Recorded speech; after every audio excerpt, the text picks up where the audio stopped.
Good morning, vinyl community. I'm gonna do a video on. Just got this record the other day in the mail, and as in my other videos, I told you that I'm gonna start collecting because I already have all the reissues of the Beatles, catalog as far as in the stereo vinyl uh, black box set. But I want all the original U.S. pressings. So I'm gonna do a video on this Let It Be album because like I said, I just got this the other day, and the guy on eBay that sold it to me, he also put in it like original, and it had Phil and Ronnie in the dead wax. So I was like, let me investigate this, because I didn't know too much about these U.S. pressings of the Let It Be album. This is the gatefold with the red apple. Now, this is a highly counterfeited album as far as in with the Let It Be, the U.S. one. This is highly counterfeited. And I didn't know this until I, did my homework, like I said, and started, reading up on it and stuff. But I'm gonna share with you to, so you can see whether or not if you have this in your collection to, be able to tell if you have a real one or a counterfeit one. This one is real. I checked all the elements that I'm going to describe to you about, and all the elements fit. And this is actually a real U.S. first pressing of original pressing of the Let It Be album. So I'm gonna take the album first. I'm gonna start with the album itself, and then I'll get to the record. Okay, the album, like I said, of course, it's a gatefold, the U.S. gatefold with the red apple on the back. How to tell whether or not when you look at the album itself, if you won't be able to tell probably on my camera because I'm using my phone. My laptop's I have to get my laptop fixed.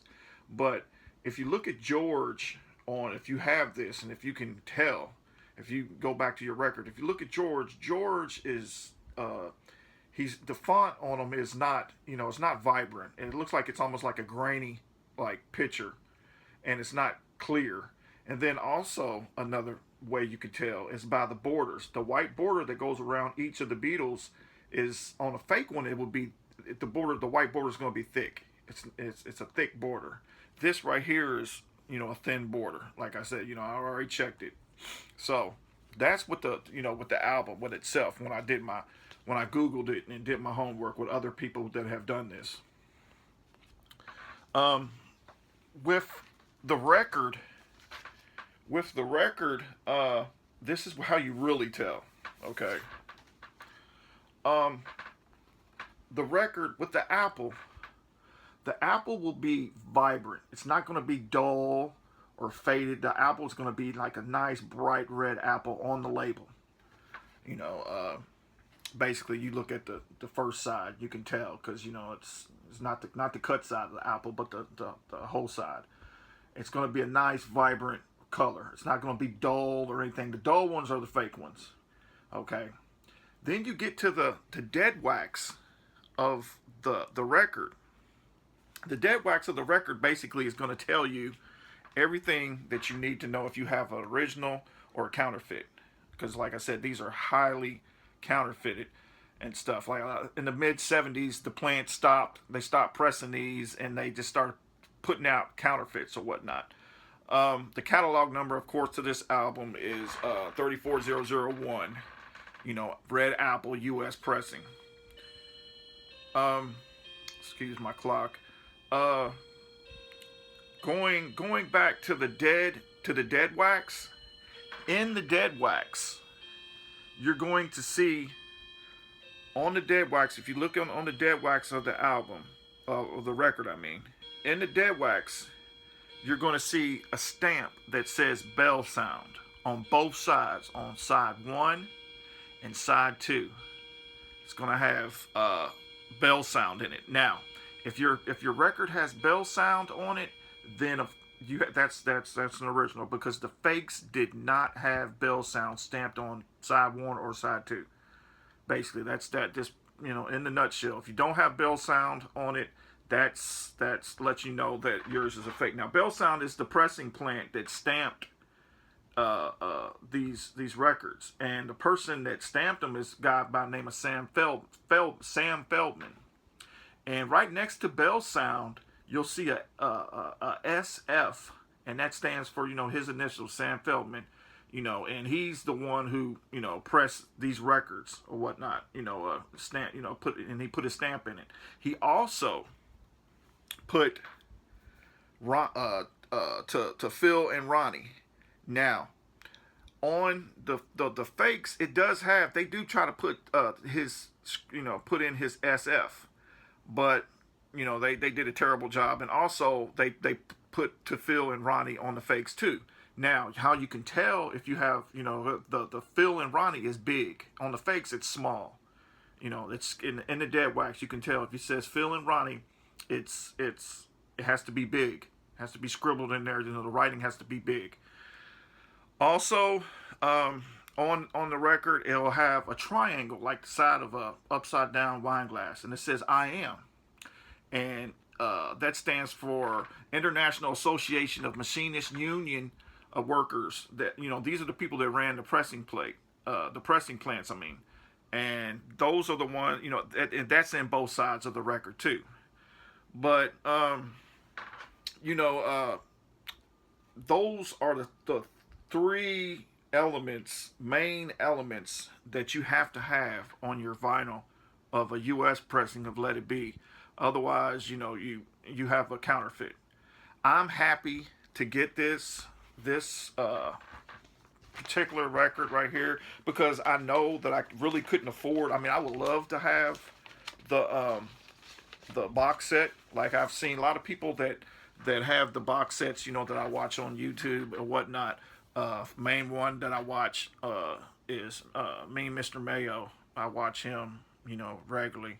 I watch his channel regularly.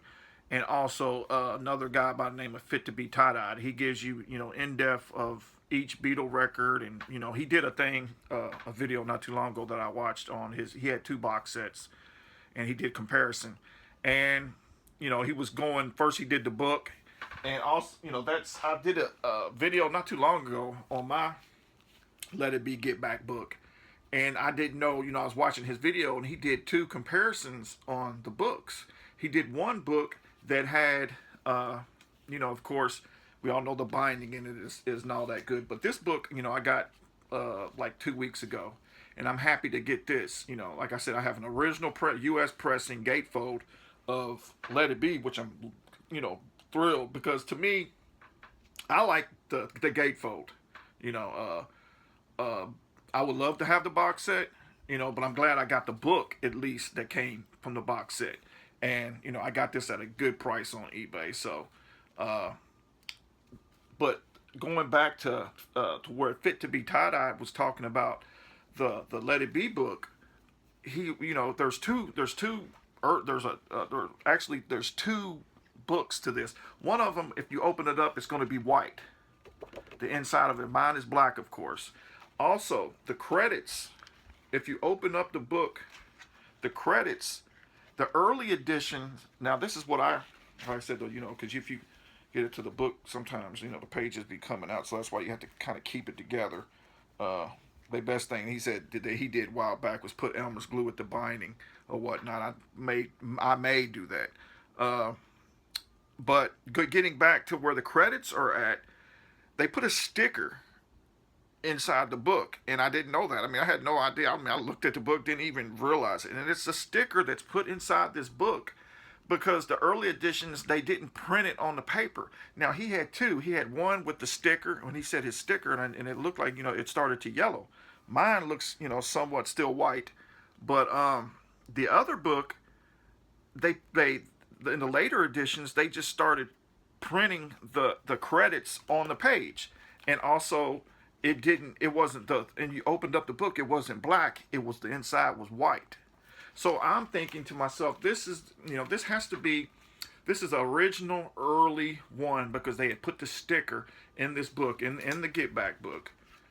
Love this book too. It's, nice, beautiful pictures, the Beatles or whatnot. And I'm glad to have this too.